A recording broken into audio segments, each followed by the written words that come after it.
The morning I watched a 20-ton cement truck rumble across the wooden bridge I built with my late father, I knew something had to give. And it wasn't going to be the bridge. Karen, our HOA president, had ignored every warning, so I built her a trap she'd never forget. The bridge wasn't just wood and bolts. It was memory. My father built it 30 years ago.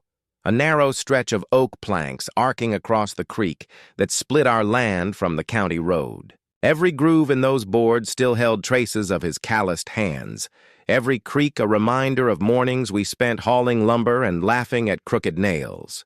When he passed, I promised I'd keep that bridge standing. It wasn't just a shortcut, it was our legacy. Life out here stayed simple. Dawn smelled like pine and diesel, evenings hummed with crickets and the steady trickle beneath the bridge. My workshop sat beneath a maple tree, tools lined like soldiers.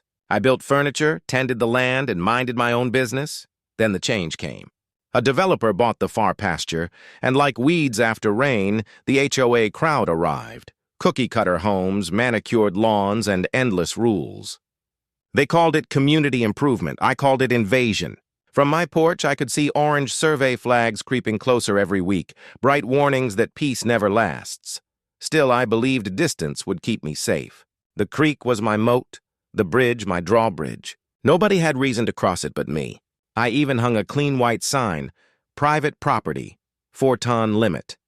Most folks respected that, until the morning I felt the planks tremble beneath 20 tons of someone else's arrogance. It started with a thunder that rattled coffee cups. I ran outside, boots half-laced, and saw a cement truck halfway across my bridge, massive tires bowing the beams my father had hand-fit. The driver looked down at me, confused, like he didn't belong there either.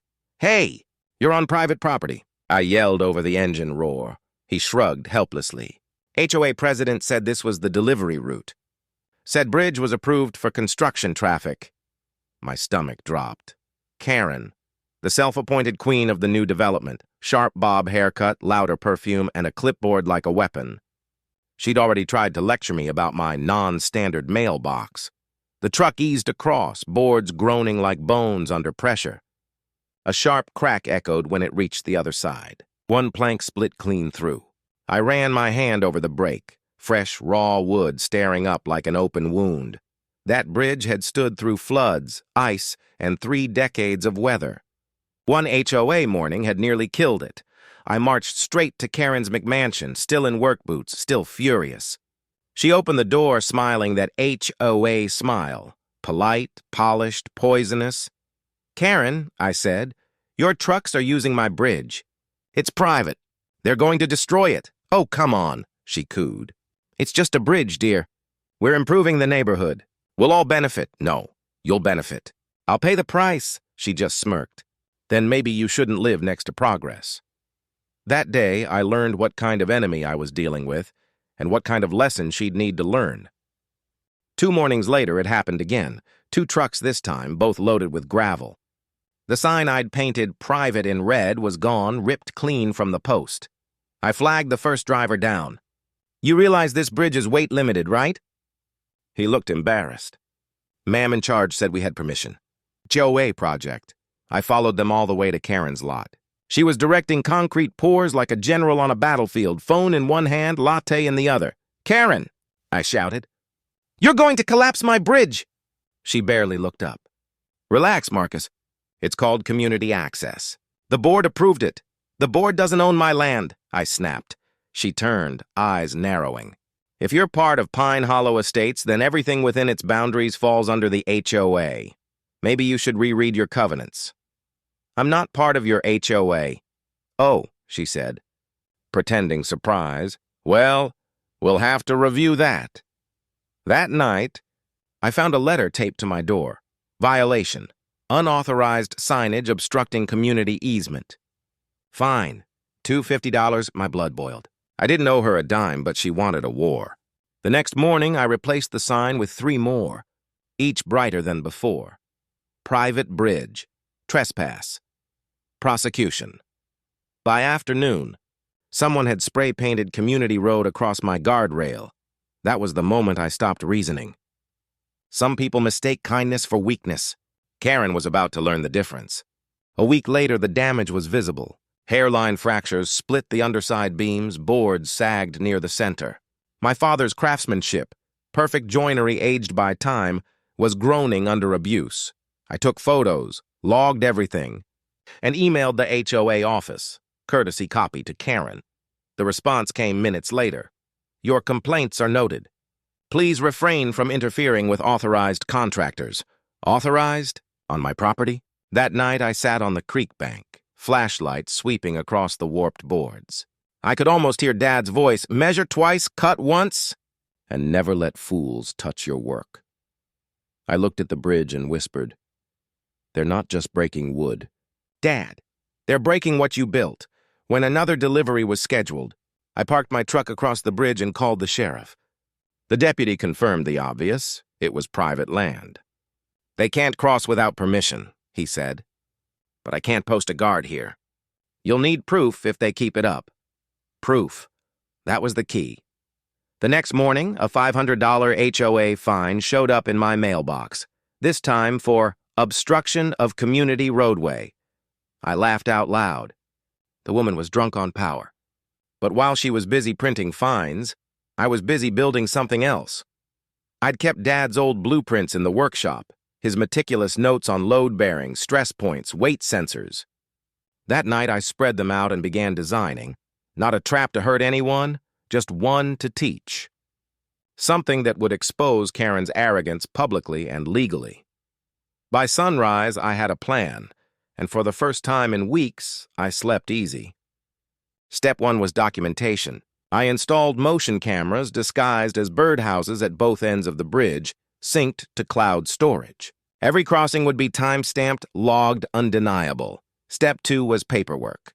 I went to the county clerk's office and pulled property maps dating back to 1988. The bridge and 10 feet on either side sat squarely on my parcel. No easement, no shared access.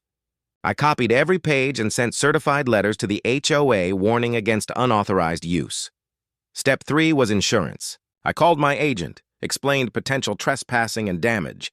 He advised sending notice to the sheriff's office as well, which I did. Paper trail secured. Finally, step 4, the trap. I removed 2 middle planks and replaced them with reinforced panels on hidden hinges. Beneath them, I built a shallow false deck lined with thin plywood. It could hold up to 8 tons, enough for my truck, but the moment something heavier rolled across, the plywood would buckle just enough to sink a wheel into the gap. Not dangerous, just humiliating and impossible to drive out of without help. I added pressure sensors that triggered my cameras the instant a load over 10 tons hit the bridge. For good measure, I posted new signs. Private property, weight monitored, trespassers liable. By the end of the week, my creek looked like a movie set for poetic justice. I waited and, as expected, Karen couldn't resist. On Monday morning, her HOA newsletter bragged about a new community improvement project requiring fresh cement for the entryway. Delivery scheduled for Wednesday. I smiled. My bridge was ready. Wednesday dawned bright and calm. I brewed coffee and set up my camera feed. At 8:15, I heard it, the low rolling growl of diesel. A white cement truck eased down the road, followed by Karen's SUV leading the convoy like a parade marshal. She'd taken the bait. From my porch, I watched Karen step out in heels and a hard hat she clearly bought just for the photo op. She waved the truck forward like she owned the county. The first truck crossed slow, the boards flexing but holding. The sensors blinked red. My phone pinged. Overweight load detected, 18.6 tons. Then came the second truck, heavier, driver hesitant. Go ahead, Karen shouted.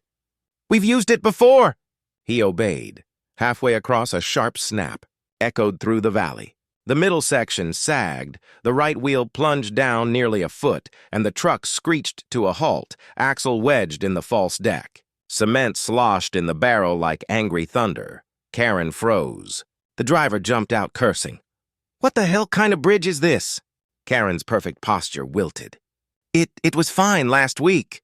I walked down slowly, phone recording everything. Morning, Karen, I said. Looks like your construction shortcut hit a little snag. She spun, face flushed. You sabotaged this. You'll pay for the damages. Oh, I think you've got that backward. I pointed at the posted signs, the cameras blinking above us, and the freshly notarized property map in my hand. You're trespassing, Karen. Every wheel rotation of that truck is on private land. Her mouth opened, closed, opened again. The driver kicked gravel, muttering about calling his boss. Please do, I said. And maybe call a tow truck, too. You'll need it. While Karen argued into her phone, I called the sheriff. Hey, remember that bridge complaint I filed? You might want to come see this. The trap had sprung perfectly. When the sheriff's cruiser pulled up, Karen actually tried to wave him off. Officer, this is a community matter, she began. He looked at me, then at the truck buried to its axles. Community matter? On his property? I handed him the deed copies and video feed timestamps. They've been crossing for weeks after written warnings. He raised an eyebrow. That right, ma'am? Karen stammered. I was told this bridge was part of the shared access. By who? By me, by the board. Ma'am, he said, tone flattening. Trespassing on private property with commercial equipment is a civil offense, and damage over $2,000 makes it criminal. You might want to stop talking. Her eyes darted like trapped prey. You can't arrest me. I'm the HOA president, he chuckled. Then you should have known better. The cement company's insurance adjuster arrived an hour later, took one look, and declared the bridge collapse outside their coverage because the route wasn't authorized. Translation: HOA pays. By sundown, 2 tow trucks strained to pull the cement truck free, tearing up Karen's manicured lawn in the process. The sheriff handed me a copy of the incident report. This should cover your rebuild costs once the civil claim hits. Karen glared at me from behind her sunglasses, phone pressed to her ear. My lawyer will... Good, I interrupted. Mine's already on speed dial. When the last truck rumbled away, I stood on the damaged bridge, sunlight flickering through broken planks, and smiled. Justice sometimes creaks, but it never collapses. When the sheriff's cruiser pulled up, Karen actually tried to wave him off. Officer, this is a community matter, she began. He looked at me, then at the truck buried to its axles. Community matter? On his property? I handed him the deed copies and video feed timestamps. They've been crossing for weeks after written warnings. He raised an eyebrow. That right, ma'am? Karen stammered. I was told this bridge was part of the shared access. By who? By me, by the board. Ma'am, he said, tone flattening. Trespassing on private property with commercial equipment is a civil offense, and damage over $2,000 makes it criminal. You might want to stop talking. Her eyes darted like trapped prey. You can't arrest me. I'm the HOA president, he chuckled. Then you should have known better. The cement company's insurance adjuster arrived an hour later, took one look, and declared the bridge collapse outside their coverage because the route wasn't authorized. Translation: HOA pays. By sundown, 2 tow trucks strained to pull the cement truck free, tearing up Karen's manicured lawn in the process. The sheriff handed me a copy of the incident report. This should cover your rebuild costs once the civil claim hits. Karen glared at me from behind her sunglasses, phone pressed to her ear. My lawyer will... Good, I interrupted. Mine's already on speed dial. When the last truck rumbled away, I stood on the damaged bridge, sunlight flickering through broken planks, and smiled. Justice sometimes creaks, but it never collapses.